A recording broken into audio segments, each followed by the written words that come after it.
umaga po sa inyong lahat. Gusto ko lang i-share sa inyo ang aking journey sa pag-aaral ko bilang isang massage therapist dito sa Yumela. So, isa akong OFW dito sa Hong Kong na kung saan ako po ay punong-puno ng pangarap para sa aking pamilya, sa aking mga anak, sa aking mga mahal sa buhay. Subalit sa aking sinasahod ay halos talagang walang natitira, walang naiiwan sa aking wallet para ako ay makapag-ipon. So nag-isip ako ng paraan kung paano ko mai-improve ang aking sarili para makatulong ako sa aking mga mahal sa buhay. Kasi sa aking kinikita ay halos sapat lang talaga sa aking pamilya, lalo na kapag nung nag-aaral ang aking mga anak. Ngayon, nag-aral ako dito sa Yumela ng massage therapist bilang isang massage therapist. Lubos akong nagpapasalamat sa founder ng Yumela na si Madam Ophel at ang mga teacher na nagturo sa amin upang kami ay matuto ng katunay na kaalaman sa pagmamassage. Asawa ng Diyos, ako po ngayon ay masasabi na stable na sa financial na pangangailangan, lalong higit sa aking pamilya. Dahil masasabi ko na ito po ay malaking tulong para maging maayos po ang aking sarili, ang aking financial na pangangailangan. Meron na pong nagiging yung parang nakikita ko na yung aking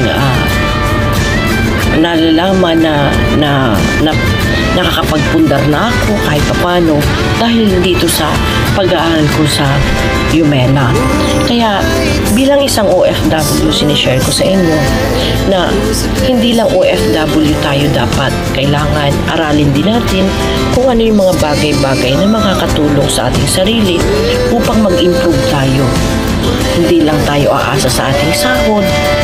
Hanapin natin yung ating sarili kung paano ba tayo makakatulong na mag-improve pa yung ating kinikita sa marangal na pamamaraan. Kaya maraming salamat sa aking journey dito sa Yumela. Talagang ang laking bagay po na naitulong sa akin sa financial ko, sa aking family needs. Talagang naibibigay ko po sa kanila ang kanilang mga pangangailangan.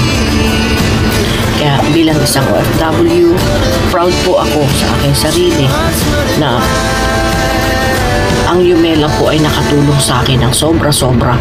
Kaya saludo ako sa mga teacher namin, lalo na sa founder ng Yumela na si Ma'am Ophel.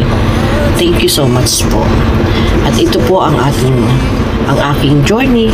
Panoorin niyo po ang aking video. Maraming salamat po sa inyo.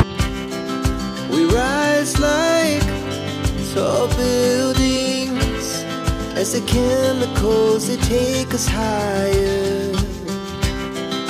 The night's young, it has just begun as she puts her hand in mine. We wanna chase the night, wanna dance to the light, pull stars from the sky, just two hearts running wild. Never sleep, never stop, as we shout from the top. We're gonna be two hearts running wild.